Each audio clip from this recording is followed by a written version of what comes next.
Bom dia, pessoal, tudo bem? Tá dando para ouvir certinho?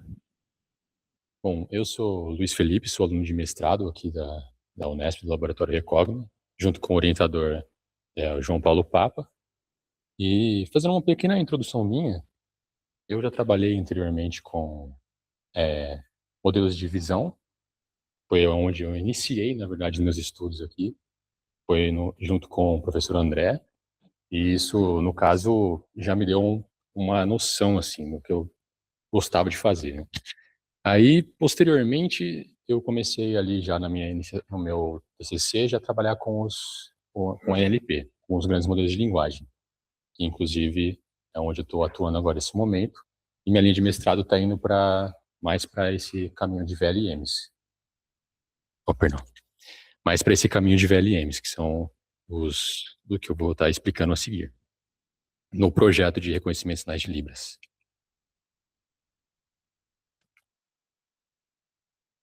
Só um minutinho. Perfeito.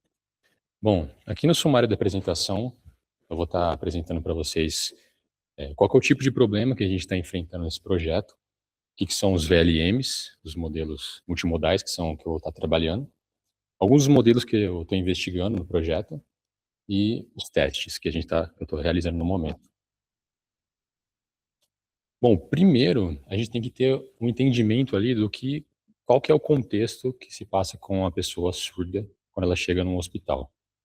Infelizmente, ela tem uma barreira muito grande, onde ela vai ter uma dificuldade de estar sendo entendida ali no que ela está tentando demonstrar como sintoma, e isso já é um problema significativo que foi identificado ali, por exemplo, pelo pessoal do Instituto Eldorado, junto com os professores da Universidade Federal de São Carlos, que esses professores eles têm um corpo linguístico ali de estudo de sinais muito grande, e com isso eles entraram em contato aqui com o pessoal do laboratório, junto com o Dr. Danilo, e que está encabeçando o projeto aqui. E esse projeto ele tem o intuito de estar sendo desenvolvido um totem para ficar num hospital, como o próprio Bruno falou anteriormente, um totem que é normalmente aquele totem onde você faz aquela pequena triagem no começo. Aqui no caso seria para também facilitar ter ali um mecanismo de visão, aonde a pessoa que é surda, ela consegue fazer o sinal dela, e nosso sistema ia tirar a glossa, não a glossa especificamente, mas uma tradução que ia ser passada para o médico. Então, o projeto aqui, ele tem, como eu falei, né, seria um totem de tradução automática, e a maior complexidade que a gente enfrenta nisso seria a própria língua em si de Libras, né? Porque ela não é simplesmente os gestos manuais que, se a gente for dar uma pesquisada, vai ser o que a gente vê que é o que tem mais na internet relacionado com Libras. Mas no nosso caso, a gente vai ter que estar capturando desde dos movimentos, dos gestos, da expressão facial. Então, tudo isso vai acabar sendo levado em consideração. E também os regionalismos, isso é muito importante, porque dentro de Libras existem regionalismos. Então, uma pessoa, por exemplo, do Nordeste não vai falar da mesma forma que uma pessoa aqui do Sudeste. Então, para isso, o que são os VLMs, que são dentro de todo o escopo do projeto, é onde eu estou investigando como que a gente vai estar aplicando. Bom, os VLMs são os modelos de visão linguagem, né, no caso. Esses modelos são modelos que acredito que muitas pessoas, ou quase todo mundo aqui, já tenha tido contato com algum modelo desse, que são os multimodais, né? E todos os modelos estão caminhando um pouco para esse caminho, onde você envia uma imagem, ele consegue tirar a descrição, então você consegue tirar ali as features daquela imagem em texto, né? Então não é só uma classificação como era com os modelos tradicionais de visão. E qual que é a aplicação dele aqui no contexto de Libras? A aplicação é que a gente pretende extrair os dados visuais dos frames, usando um encoder, né?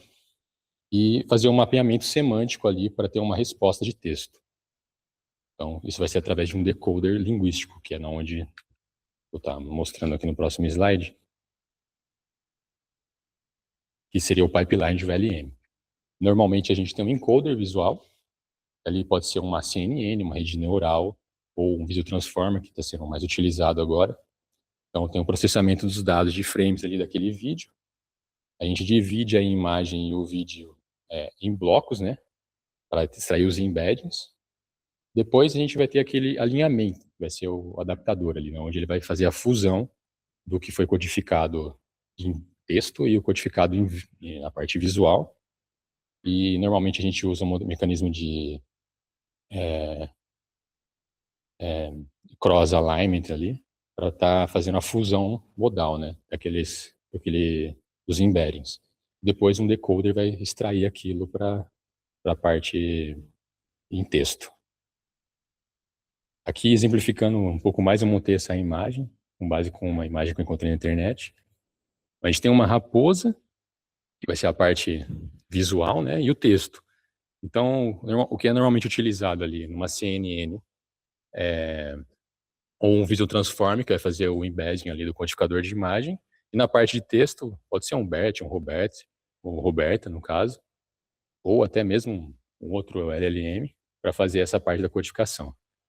E aí a gente passa pelo mecanismo de Cross Attention, né, que é um dos mecanismos mais utilizados ali para fazer a fusão. Depois um decodificador opcional, e a gente tem algumas tarefas com isso, que pode ser geração de legendas, pode ser uma resposta mesmo, como eu coloquei as perguntas visuais ali, ou coisa do tipo. E no nosso caso seria mais para extrair ali aquela informação rica do vídeo que que a gente vai estar passando. Então, os modelos que eu levantei para esse caso. De encoders, a gente teria o Clip, que é o mais tradicional, o Dino V3, que agora está sendo um dos mais utilizados, e também um modelo muito interessante que seria o Serradio V4. O Serradio V4 ele é um modelo chamado aglomerativo. Então, vou estar explicando ele um pouquinho melhor. E já os VLMs completos, que são, como eu mostrei no pipeline anterior, aqueles VLMs que utilizam do encoder de visão e já são completos por inteiro, a gente consegue utilizar eles. Tem o Lava, que é também um dos mais clássicos, né, que utiliza o Clip, que é um encoder. O QuenVL, que é um dos que eu testei. O Gema 4, que eu também testei, né, que é um dos mais novos também utilizados, multimodais. E tem diversos outros que eu também estou testando, como o GMV, por exemplo. Aqui, como eu falei, um exemplo de encoder visual, ele utiliza de destilação multiprofessor, que seria o Serradio V4, que foi lançado recentemente pela NVIDIA. Esse modelo é aglomerativo porque dentro dessa destilação multiprofessor, ele aprende simultaneamente com outros modelos, né? Então, por exemplo, aqui seria uma questão mais de tentar extrair uma eficiência do modelo, porque ele consegue pegar o SIGLIP, que é o sucessor do CLIP, então ele pegou os últimos modelos na versão V4, o Dino V3, que é especializado mais na representação densa, né? E percepção, no caso, e o SAN3, que é um modelo de segmentação. Então seria como se você tentasse pegar o melhor de todos os mundos ali da visão computacional e colocasse num único modelo muito leve, e no caso o mais pesado tem 631 milhões de parâmetros, sendo que só o Dino V3 já tem normalmente 7 bilhões. E a performance dele é semelhante ao do Dino V3, só que utilizando 10 vezes menos parâmetros. E com isso, no nosso projeto, foi feito um mapeamento da literatura, ali da Conferência de Visão Computacional, de forma a entender que seria o que está sendo mais utilizado dentro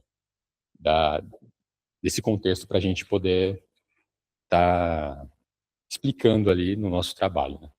Então, aqui são todos os artigos que a gente levantou, que eu coloquei ali, mais 70 publicações, e 18 artigos foram numa conferência de visão computacional. E os transformers, eles acabaram tendo um domínio nessa nossa meta-análise que foi levantada. Então, foram 30 publicações ali que a gente conseguiu identificar que está sendo utilizado Transformers. Então, isso já foi demonstrando que seria um caminho estar utilizando Transformers também aqui, esses testes que eu estou fazendo. E a vantagem dele seria o próprio mecanismo de autoatenção.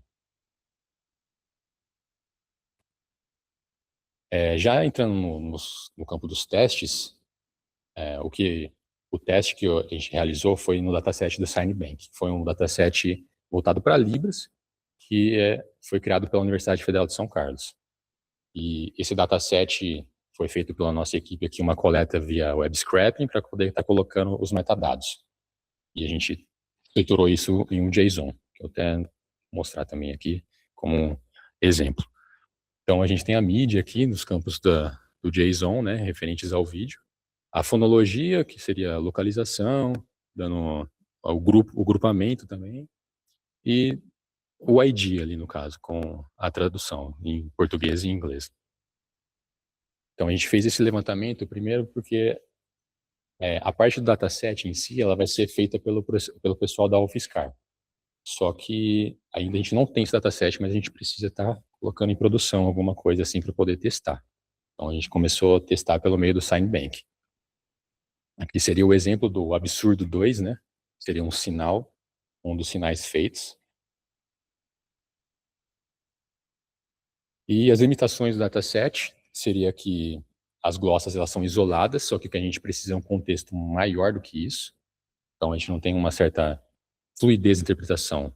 Quando a gente fala glossa, no caso, estou me referindo ao que seria a parte escrita na tentativa de fazer uma tradução em texto daquilo que é do sinal feito pela pessoa surda. Então, não seria uma coisa assim, que teria uma conjugação verbal correta, por exemplo. Então, quando a gente trai a glossa isolada, seria o significado de cada palavra, que é o dataset, igual eu mostrei anteriormente. A gente precisaria de um conjunto de frases, no caso.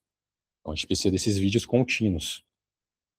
Então, isso seria uma limitação atual do nosso dataset, mas a gente vai estar superando isso também, aqui no contexto médico também, que a gente precisa estar inserindo todo o vocabulário médico dentro do dataset.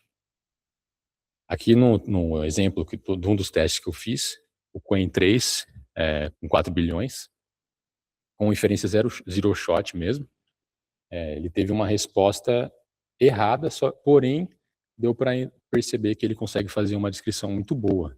Então, isso acaba demonstrando ali que a gente tem uma falta de um fine tuning ali do modelo, né? Então, isso foi no caso testando diretamente os VLMs puros, assim, não foi utilizando um encoder próprio ou nada do tipo. Foi só pegando, por exemplo, o Qwen 3, que já está pronto, enviando para ele o vídeo e pedindo para ele fazer essa análise.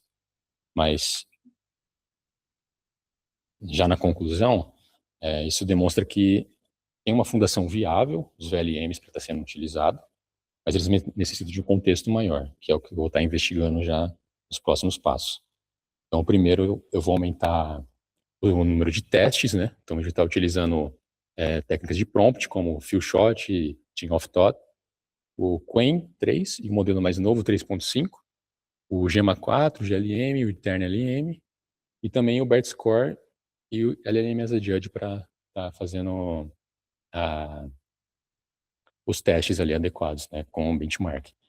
Já na segunda etapa vai ser a ampliação dos dados, que é o que também nosso grupo está trabalhando. Então, a gente precisa expandir esse dataset para poder estar fazendo um teste melhor.